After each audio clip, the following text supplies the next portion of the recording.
এখন যে পাহাড়টা দেখতে পাচ্ছেন, এটা জালালে নূর অর্থাৎ হীরা গুহা নামে এই পাহাড়টি পরিচিত।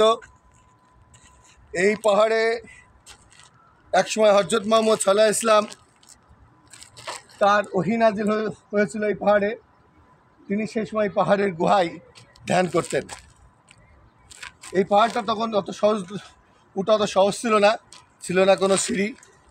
তবু তিনি কীভাবে উঠেছেন এটা আশ্চর্যের বিষয়। তিনি এই গুহায় ধ্যান করা অবস্থায় ফেরেশতা তাদের বলে যে আপনার উপর আল্লাহ ওহী নাজিল করেছেন, আপনি এটা চলুন। হযরত মুহাম্মদ সাল্লাল্লাহু আলাইহি ওয়াসাল্লাম বলেন, আমি লেখাপড়া জানি না, আমি এটা কীভাবে বুঝবো? তখন জিবরাইল আলাইহিস সালাম বলেন, আপনি শুনুন। তখন প্রথম 5টা আয়াত এই গুহায় নাজিল হয়।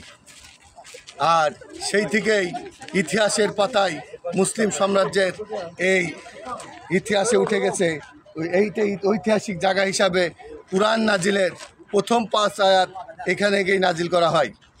সেই থেকে এই গুহার নাম হয় হীরা গুহা। হীরা আরবি শব্দ। তাহলে ভাবুন, আমরা এই সিঁড়িতে উঠে যাইতেই হাঁপিয়ে যাচ্ছি, তাহলে আমাদের হযরত মুহাম্মদ সাল্লাল্লাহু আলাইহি ওয়াসাল্লাম কিভাবে এর উপরে উঠছিলেন? আপনারা ভাবুন। আল্লাহর রহমত ছিল, অবশ্যই ছিল।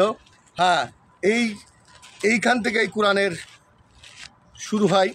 ইসলামের কোরআন শরীফের প্রথম 5টা আয়াতই এখান থেকে পাওয়া যায়। থ্যাংক ইউ, আবার দেখা হবে।